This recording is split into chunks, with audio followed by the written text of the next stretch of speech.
Would she have gone back home if she was warned or told what awaited her? In the quiet, dimly lit streets of Lekki Phase 1, on a hot August evening in 2023, one of the saddest events unfolded, changing the life of Mark and Ruth Sunday. On that ill-fated evening, as the sun dipped below the horizon, Ruth, a nanny by profession, ventured out into the hot street to get recharge card. She had left behind the child she was caring for at the hands of her lover Mark, who was a security guard. It was supposed to be a 10 minutes walk, but somehow Ruth spent up to an hour. Mark, consumed by worry, waited patiently for her, with his heart boiling heavily with suspicion. When she finally arrived, Ruth could sense the tension hanging in the air, suffocating the space between them. She said nothing, gave no explanation to her boyfriend, but rather aimed to venture back to her job, and that was when it all began. Mark could not take it and confronted his girlfriend with heated words. The exchange of screams turned into a raging blow as he struck her head with a sledgehammer.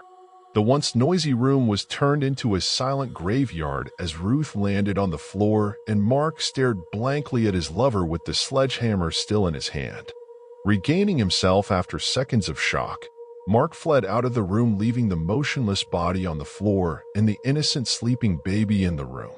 A few minutes later, the parent of the child returned home to meet the most raw and traumatizing scene ever.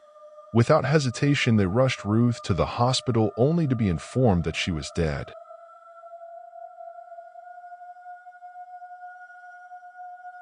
The eerie shadows danced upon the road, casting a veil of darkness over the bustling streets of the beautiful town.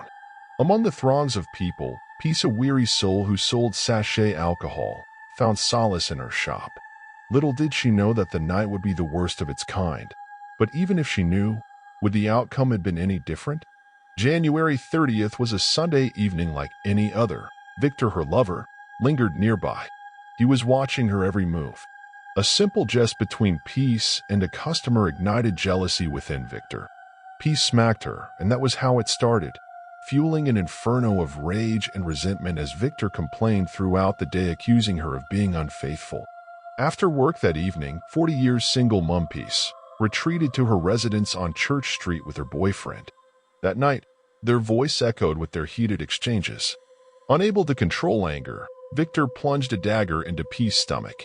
Her agonizing screams woke her neighbor. At about 2 a.m., her neighbor rushed to the scene. The devastation scene of Peace's lifeless body in a pool of her own blood iced the night. Her helpless little boy was the only witness to the tragedy. He stood silently in shock as his mother's body was wheeled away.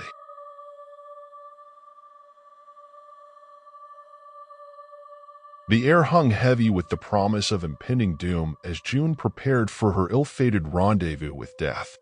She adorned herself in her finest wear and made her hair.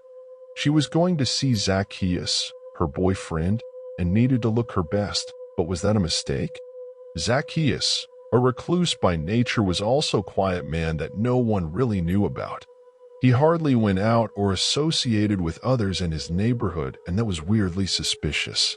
That afternoon, as June crossed the threshold into Zacchaeus' house, she was met with a chilling gaze. His eyes, ablaze with jealousy and malice, bore into her with an intensity that made her scared.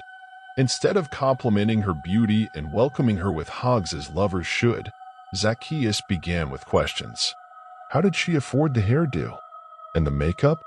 She was definitely seeing someone else, and so what had begun as a hopeful fun day soon descended into a nightmare of violence and despair. Zacchaeus unleashed his anger and jealousy upon her. His blows rained down on her with merciless abandon. Unable to fight back or escape, June slumped to the floor. After discovering she was dead, Zacchaeus fell into an uncontrollable stage of panic. He sorted to hide his evil deed and decided to bury June's lifeless body in his house. He dug a hole in the middle of one of his rooms and placed the body.